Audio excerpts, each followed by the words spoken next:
bu Adama Gaye alors Malal qui nous rejoint Almaami na nga def. sant yàlla maa ngi jégalu si tarde bi. non amul problème fii kañ léegi règlement bu bees 22h ku ñëwul on commence. noo gisee liberté d'expression bi ñuy wax et effectivement Bouba vient de dissocier kaawu Guy Marius quand même ak bu Adama Gaye lan moo ci sa jàngat ak manifestation bi nga jóge sànq. yes d'abord pour man liberté d'expression dafa baax trop ci dëkk parce que dëkk yi nit ñi dañ soxla ay exutoire pour wax parce que bu ñuy wax dinañu permettre ñu bañ a dem ci ay excès bu ñuy wax tant que les gens parlent ça permet ça libère. mais est-ce qu'on peut tout dire question bi tamit loolu non on ne peut pas mënuñu wax lépp nit ci sa wàllu bopp war nga am ay interdits éthiques war nga am ay interdits moraux parce que nit moo demee noonu et souvent ici bu ñu jëlee kaawu président teg ko de côté dans notre pays il faut oser le dire la parole elle n'est pas libérée elle est censurée on désigne fii li nit war a wax nit ñi dañ leen tënk et souvent lan moo leen tënk Malal. non c'est-à-dire société bi suñu société c'est-à-dire on est dans une nit ñu yaree dañ pas sax ci c'est-à-dire on négocie avec ce qu'on dit c'est-à-dire dafa am ñoo xamante ne ci dëkk bi mun nañuy def lu leen neex kenn du leen wax dara parce que ils sont super bien protégés parce que kenn waru leen wax dara parce que noonu la société bi bëgg a fonctionner beneen affaire bi ci topp ci bu ñu jëlee le cas de maître Adama bu ñu jëlee le cas du journaliste Adama Gaye moi je ne dirai jamais à un président personnellement je ne dirai jamais à du ma yegg foofu à un président de la République du ma fa yegg sax ak Bouba du ma fa yegg sax ak un citoyen lambda parce que pour man war na am na lu ñu war a tere suñu bopp en ce qui concerne en s'adressant à une personne quelle que soit sa fonction maintenant nag li nit ki di wax ak li muy assumer parce que bu ñu waxee dara il y a les conséquences de ce qu'on dit oui. mais ci beneen aspect également faudrait-il effectivement censurer la parole lan lañ fi waxul Ablaye Wade affaire article 80 ñoom Macky Sall ci seen bopp taxaw nañ fi wax avant Macky di nekk président cet article a été critiqué. oui point bu am solo la Malal nga may ma rek ma laaj ko maître mu leeral ñu ko article 80 effectivement gis nañ ni ñu bëri dañ koy kaas mais une fois que ñu toog da nga koy yor mu nekk yat kaas nañ mi ngi fi depuis Senghor Abdou Diouf Ablaye Wade léegi Macky Sall loolu aussi lu ñu bëgg discuter la très rapidement donc balaa may dellu ci maître Charles fi ñu toll Malal posé na question bu kii faut-il censurer la parole dans notre société. mais ñu ngi koy censurer ci moom la nekk man je suis scandalisé de mettre en prison Adama Gaye et Guy Marius Sagna c'est un scandale là je l'assume dëkk bi nit a fi toog ci télévision ci YouTube di sàgg ku ka neex du benn du ñaar du ñett du ñiin du juróomu nit président tout le monde a eu kan ngay wax mais attendez quand même c'est-à-dire c'est même pas la peine de dire des noms où c'est un pays où il y a ce qui est valable pour tel n'est pas valable fii la nekk wala bitim réew dama la ne Assane Diouf fii la toog di fi saaga et ce n'est pas le seul saaga ñëpp on l'a pas arrêté pour ça on l'a pas arrêté pour ça pour leneen lañ ko arrêté wala am nañ information mais xam nañ pourquoi ñu arrêté ko mais bi ñu koy def mi ngi woon bitim réew dama ne ñëw na Sénégal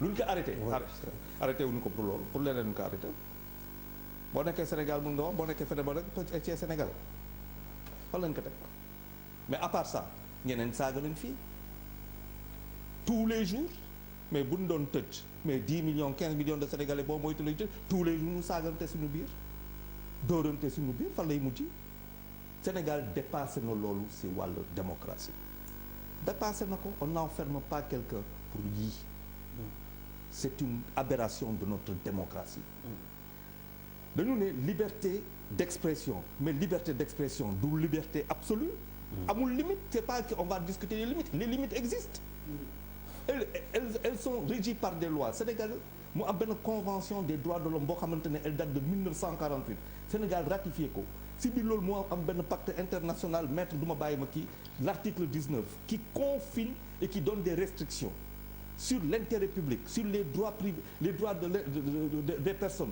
loolu yëpp les droits de la personnalité dafa am loo xamante ne da nga koy teral sa bopp parce que mu ngi fi.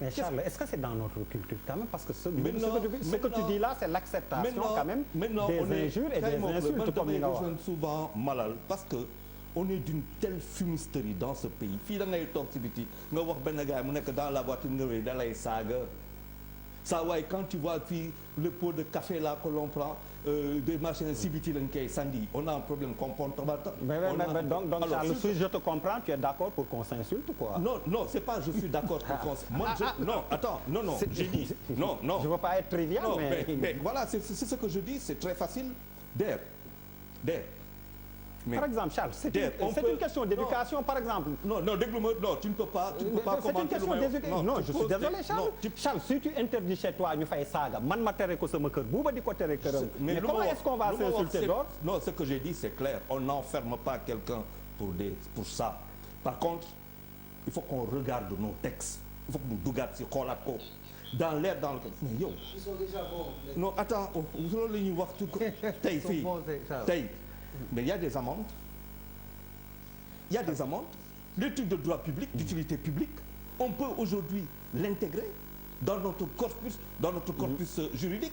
Tey par exemple nit ñi yoo xamante ni xam nga boo bëggee yar nit mais c'est pas la peine nga tëj ko déjà on a un problème dans les xam nga dugg nga ci réponse bi nga xam ne maître commencé woon na ko joxe maître justement Charles dit mën nañ amende wala ñu demee noonu mais bu boobaa est-ce que tamit c'est pas une licence pour ki nga xam ne am na doole am na moyen saaga ku ko neex saaga président ne damay fay après dem dellu sama kër ça devient trop facile ou c'est une loi boo xam ni ce qui est important c'est qu'il faut défendre les principes il faut pas défendre les personnes.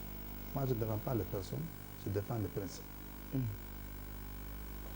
Le principe, c'est que liberté d'expression dafa am limite. Oui. dafa am fu muy àgg day def abus. Abus bi dañ ko war a sanctionner. Maintenant, aujourd'hui, dans les standards internationaux, c'est-à-dire que adduna bi fu mu tollu tembe, on fait la balance. D'abord, pour limiter un droit, il y a des critères. Il faut d'abord une loi. moo ko war a limiter. La deuxième chose aussi c'est que limitation bi ça doit reposer sur un but légitime dafa am vraiment pas parce que man daf ma neex rek may limiter wala daf may tuuti après bala ñu ñëw ci yeneen aspect mais dama koy limiter parce que dafa am njëriñ pour ñu limiter ko noonu wax ni nii ak nii mënul nekk. La troisième chose c'est que la sanction des restrictions. Oui, alors Malal qui nous rejoint. war nekk proportionnel au but qu'on protège. Alors Malal qui nous rejoint. Almaami. Par exemple bu ñu jëlee liberté d'expression. Alors Malal qui nous rejoint. Almaami na def sant yàlla maa ngi jégalu si loolu lañ jàpp ne dafa am ay sanctions yu ko mën a faj yu nekkul kaso tëj kaso. comme par exemple su dee France par exemple. c'est 45 000 euros boo kii présenté. 45 000 euros effectivement lu am solo la mais. c'est pas permis. On va t'amener au tribunal, tu vas pas aller en prison. Maintenant, da nga fay 45 000 euros. waaw mais wax man au début wax naa leen. quand même Afrique la ñu nekk de damay bañ. mais ça veut pas dire qu'on sont des attardés mentaux. ça veut pas dire que l'Africain c'est un attardé. non Charles il n'est pas question de ça. mais Charles waxuma la daw dama ne. du moment où d'accord nañu ni que limite am na. déjà pour man il faut ñu d'accord est-ce que waa ji tooñ na wala tooñul ba pare balaa ñuy sax waxi sanction quoi man en fait foofu laay xalaat ni moo am solo est-ce que li gars yi def. dëgg la wala dëgg yoon la wala du yoon avant ñuy est-ce que da abus la wala déedéet pour man loolu on n'a pas idée nga toog tey nit di ko saaga. Donc ça au moins c'est clair Charles et je pense que c'est ce qu'il fallait dire depuis le début. waaw mais man loolu laa laaj. voilà dafa bokk ci limite yoo xamante ne yoon daf ko teral les limites ça veut dire le droit d'expression du liberté absolue dafa dañ ko teral mais doit-on envoyer en prison des gens pour avoir dit quelque chose? Toute la question est là. Alors Papy, s'il te plaît, yow est-ce que tu es d'accord? Maître, mais ci même veine bi la, maître dit qu'il y a l'exemple de la France où c'est 45 000 €. Est-ce que, comme je dis, c'est pas loolu kon boo amee moyen, tu peux insulter, payer, rentrer chez toi. Tu le feras pas. xam nga maître wax c'est hyper important mais tu sais moi je vais aller plus loin. pour jël benn cas boo xamante ne on peut le comparer par rapport à l'histoire. C'est-à-dire il y a une dose de culture dans l'histoire parce que ce qui peut être considéré comme insulte émission bi gars yi koy seetaan wolof lañ koy li ñu war a mën a def considéré comme saaga aux États-Unis, en France et au Sénégal c'est pas la même chose. Je donne un exemple très pratique. tubaab dafay toog mu ne papam tu mens, ça gêne pas, mu ne yaayam tu mens, ça gêne pas, mais fii sañu loo ko wax. C'est une insulte. Donc je crois que y a une dose de culture bu greffé wu ci affaire bi buy influer sur les décisions à prendre. Lan la faute bi jar ak lan la jarul. Je crois que c'est là où se pose le problème. Parce que si boo dee aux États-Unis bu fekkoon ne ku saaga président mu tëj la kon kaso yi jar na. mais ça dépend lan mooy saaga ak lan moo dul saaga. C'est ce qu'il dit. Mais dans ce cas précis, qu'est-ce qui n'est pas saaga? mais dans ce cas précis c'est clair ah boo waxee nit saa yolom gañ. C'est ce qui est dit. Et c'est ce qui est écrit. Même si derrière il y a eu une fuite au niveau de l'enquête, de l'interrogatoire, parce que quand même je ne comprends même pas le secret de l'enquête, c'est-à-dire comment les journalistes font pour accéder au PV. Mais quand même il y a problème. Mais Malal ku nekk sa liggéey. Non mais pour moi quand même. Il faut que les gens. Si on est dans un pays sérieux. Mais si on est dans un pays très sérieux sur des questions comme ça, enquête bi warul génn ci mbedd mi. c'est des limites, c'est ce qu'on appelle quand même, c'est-à-dire même la violation. Mais justement c'est tout un débat. La violation elle a commencé là-bas. La gendarmerie. Il a raison. La gendarmerie. Malal excuse-moi maître. ñu jàpp gaa yi ni nit ñi bu ñu divulguer les informations. Mais partout dans le monde ça se passe comme ça. On doit mener une enquête. Gars qu'on cherche là. Non je suis désolé. dañuy déglu rajo dañuy déglu information. Charles États-Unis mi ñuy jël référence fële ëppee. Maître je suis désolé. Est-ce que le droit à l'information du public n'est pas supérieur à ce que vous voulez protéger? C'est une obligation. Le droit d'information. Le droit mais lu ñu atteegul. Non lu ñu atteegul une question qui n'est pas atteeguñ ko. Voilà le public a le droit de savoir. mais am na beneen mais am na leneen aussi xam nga nit mën nañ la xam nga ñun ñëpp Dakar lañ Sénégal lañ dëkk quoi.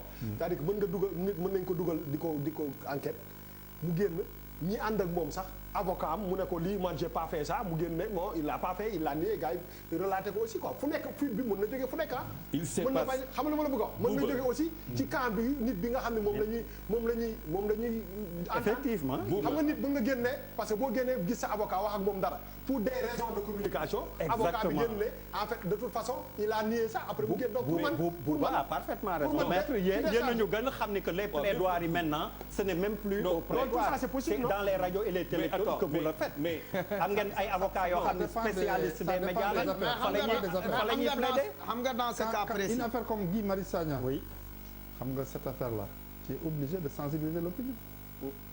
Voilà un monsieur boo xamante ne deful waxu. quand même ñu ne ko rap. parce qu'il est subversif. waxu keneen. c'est tout. waaw mais xam nga lu ma jaaxal mais mënuñu jël aussi waxtaan bi wax. mais mënuñu ko tënk ci ñoom c'est-à-dire que pour man non faire la différence. mais non seulement entre les deux mais la liberté bi ñuy wax kañ. dafa général oui. il s'est passé très grave dans ce pays dans ce qu'on appelle la liberté d'expression. Un agent de l'État se doit d'être neutre et dafa am obligation dans les restrictions de sa liberté d'expression ñu tuddee que droit de réserve. Donc tu ne peux pas parler sur un sujet en étant un agent de l'État am lu mu si wax parce que dañ la ko tere léegi nañ xool suñu dëkk et vous verrez jusqu'au parquet des gens qui parlent et qui donnent des avis.